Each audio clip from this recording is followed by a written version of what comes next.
The coalition described its action, which if confirmed could represent the largest number of pro-regime casualties inflicted by the US-led coalition, as carried out in self-defense. Syrian state news agency SANA described the action as an aggression by the coalition against popular forces, who were fighting ISIS and the US-backed Syrian Democratic Forces.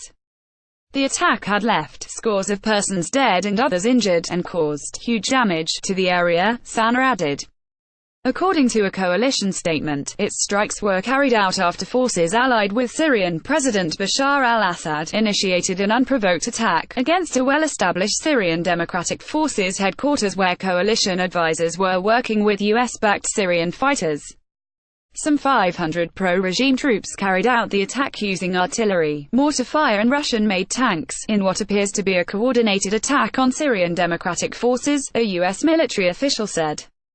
The official said that about 20 to 30 artillery and tank rounds landed within 500 meters of the Syrian Democratic Forces headquarters before the US-backed fighters and coalition forces targeted the aggressors with a combination of air and artillery strikes. We estimate more than 100 Syrian pro-regime forces were killed while engaging Syrian Democratic Forces and coalition forces, the official said. This action was taken in self-defense, he said, adding that pro-regime forces that returned across the river had not been targeted. The official said no coalition or US personnel had been killed or wounded in the engagement, but that one member of the Syrian Democratic Forces was wounded. The coalition said the attack took place in Qushm in the Middle Euphrates River Valley, 5 miles east of the agreed-on deconfliction line designed to separate Russian-backed regime troops and US-backed forces in Syria. He said the coalition suspected that pro-regime forces were attempting to seize territory, including lucrative oil fields, that the Syrian Democratic Forces had liberated from ISIS in September. They were likely seeking to seize oil fields in Qushm that had been a major source of revenue for Daesh from 2014 to 2017, the official said, using the Arabic acronym for ISIS. Another US official who spoke to CNN said it was unclear exactly who the pro-regime forces were, but that the US is looking into whether Russian contractors operating in the vicinity might have been involved. This official added that there is no direct evidence yet that the Russians had fired on the Syrian Democratic Forces facility where the US advisors were located.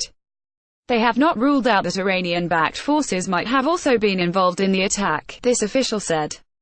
The coalition cannot speculate on the exact makeup of the Syrian pro-regime forces who conducted the attack at this time, the US military official said. The U.S. military official said the coalition had informed Russia of the presence of pro-regime forces in the area before the attack via a hotline established as part of the deconfliction line, adding that the coalition had observed a buildup of pro-regime troops over the past week. Coalition officials were in regular communication with Russian counterparts before, during and after the thwarted pro-regime forces attack, the military official said. Russian officials assured coalition officials they would not engage coalition forces in the vicinity. Asked Thursday about the US-led coalition action, Kremlin spokesman Dmitry Peskov referred questions to the Russian Ministry of Defense. The US maintains about 2,000 troops in Syria, who mostly work with the over 50,000-strong Syrian Democratic Forces, a mix of Kurdish and Arab fighters who have been the primary US-backed force fighting ISIS in Syria. This is not the first time the U.S. military has clashed with pro-regime forces in Syria. A U.S. Navy F/A-18 shot down a Syrian regime Su-22 jet last June that had attacked U.S.-backed forces on the ground. Coalition aircraft have struck regime forces who were perceived as posing a threat to a base at Tanf, Syria, that houses U.S. and coalition military advisors. The U.S. also shot down a pro-regime drone after it dropped ammunition in the vicinity of U.S. troops in Syria. CNN's Mohammed Tawfiq and Emma Burrows contributed to this report.